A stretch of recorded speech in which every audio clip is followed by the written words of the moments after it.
E aí, meu amigo do Sport Like, hoje eu vou trazer para vocês aqui a discussão sobre os estádios brasileiros, sobre a média de público do Brasileirão. Você sabia que a média de público do brasileiro, falando em todos os estádios do mundo, o Brasil fica em oitavo na média de público?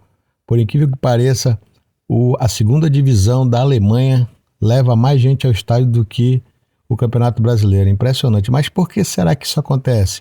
A Mili, o Tirone e o Casagrande vão explicar isso aí. Então, fique ligado aí nesse corte que está muito legal. Os créditos aí para o All Sport que levou esse assunto e foi muito bem discutido.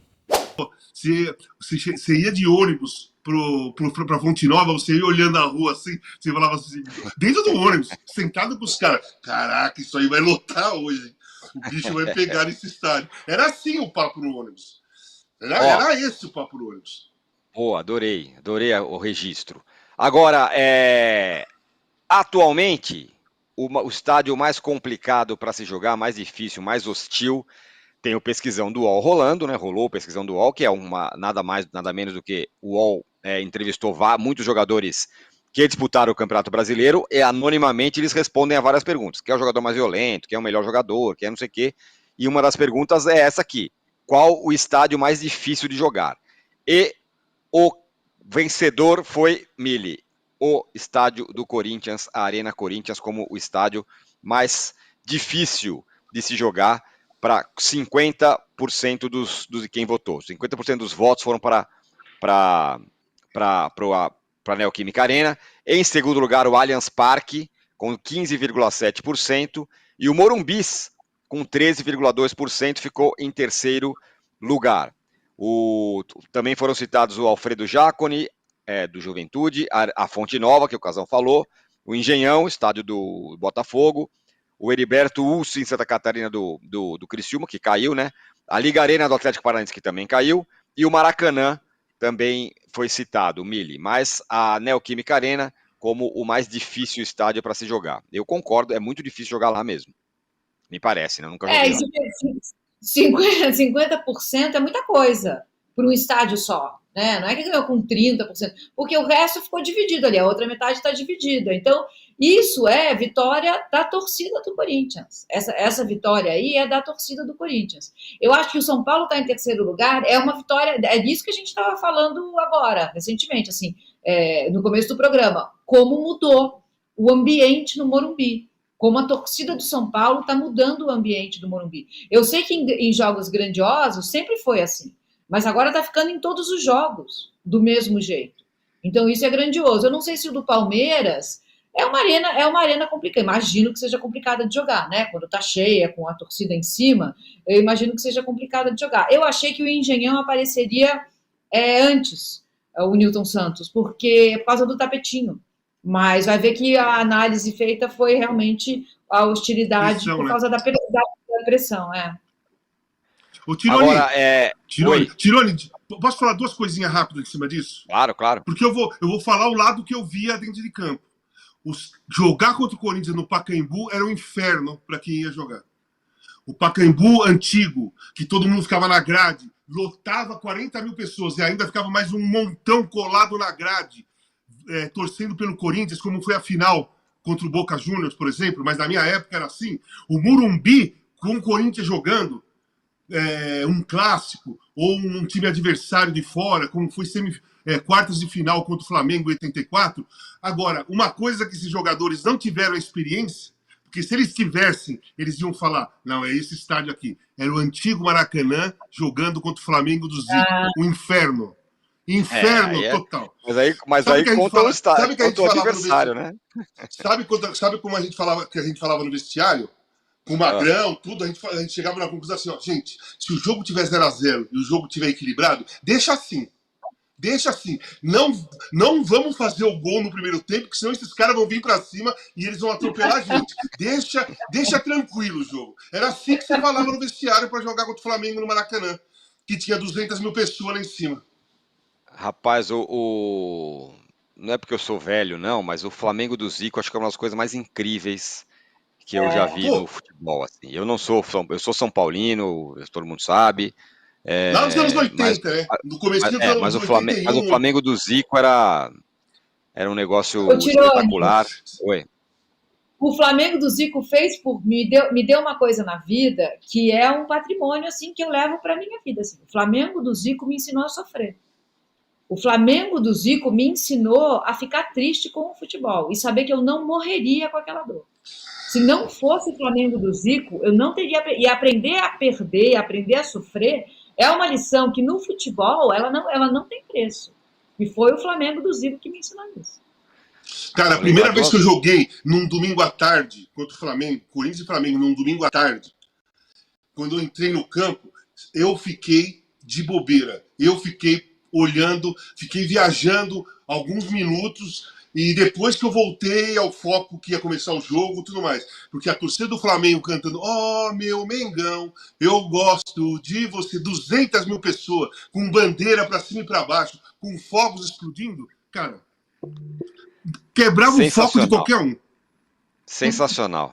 Contra o Peñarol, esse agora, que o Flamengo perdeu. Eu tava no Maracanã nesse dia, e eu não é que eu senti isso que você tá falando, mas eu senti uma cornetagem pesada. Vaia durante o jogo, coisa que não era comum, assim. Não é só o Flamengo, né? Isso é a elitização do futebol, gente. Assim, você tem razão. Na hora que você elitiza... O público mudou. O público mudou. Vou puxar a sardinha pro meu lado. No Morumbis ninguém vaia. É raríssimo vaiar no Morumbis hoje. Porque o São Paulo pegou um outro caminho, né? Mas assim, a elitização do futebol, ela primeiro embranquece a torcida, né? Elitizar no Brasil é embranquecer a torcida. Então tem um aspecto racista a respeito da elitização do futebol. E depois você muda mesmo. Você muda a maneira como torce. Agora, uma torcida que para mim é maravilhosa é a do Botafogo. Porque a do Botafogo, mesmo em menor número, ela faz uma algazarra que você ouve aquela torcida, entendeu? Eu acho a torcida do Botafogo incrível. Eu tava nesse jogo do Botafogo contra o São Paulo lá e eu fiquei impressionado com a força da torcida do Botafogo. Tiraram os maiores apaixonados dos estádios. O que tiram dos estádios? A geral. Geral não existe no Maracanã. Tiraram os apaixonados sem grana. Tobogã do Pacaembu, tiraram os apaixonados sem grana. Mudou. Sangra. O futebol brasileiro está sangrando há muito tempo. E aí a gente vê essas médias de público. Não faz sentido. Não faz sentido o Brasil não ser o primeiro em média de público. Tem que ser. O futebol tem que voltar a ser popular. A menos arena, mais geral. Mas a geral levava lá xixi na cabeça. Uma geral que seja frequentável, sabe? Uma geral que a galera possa ir, mas pagando o mínimo. Agora, para ver futebol na TV, você tem que pagar 2 vezes, né? Se você pagar uma só, você vê, sei lá, Bragantino e Novo Horizontino. Tem que pagar 2 vezes para ver seu time jogando. Mais vezes, acho que vai ter mais vezes a partir dessa temporada que você vai ter que pagar. Agora, Casão, sobre essa geral que a Mili está falando, tem, né? E até recorrendo à Europa, sim, na Alemanha tem a geral do Borussia, os preços são bem baratos e lota, tem lá 80 mil pessoas todo jogo lá. Eu acho que o Brasil tem essa possibilidade, e alguns clubes então mais ainda. De novo vou falar do São Paulo tem um estádio imenso, ele pode fazer o preço que ele quiser e vai ganhar dinheiro assim, mas diga lá. Que prejudicou muito o público no futebol brasileiro, além de ser uma elite hoje, foi o padrão FIFA. O padrão FIFA acabou com o futebol brasileiro. Sabe por quê? Porque o nosso futebol era de estádios. Toda a grande cidade do Brasil, toda a grande capital do Brasil tinha um estádio enorme, porque ele lotava, porque era enorme, porque tem muita gente. O Brasil é um país, é um continente.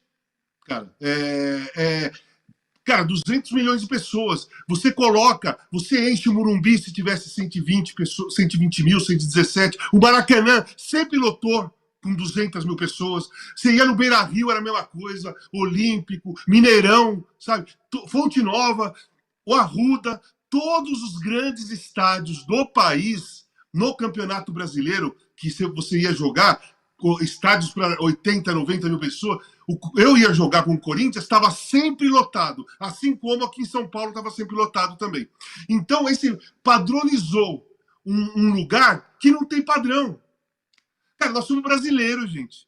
Nós somos brasileiros, um país alegre, um país descolado, um país que sofre, precisa mudar, precisa melhorar muita coisa, mas é um país que o povo vai ao encontro do espetáculo. E se o espetáculo te oferece 180 mil lugares, esse povo vai lá encher 180 mil lugares. Agora, você fica dentro dos caixotes de 40 mil pessoas, caixote. Todos os estádios que foram padronizados, padrão FIFA, virou caixote.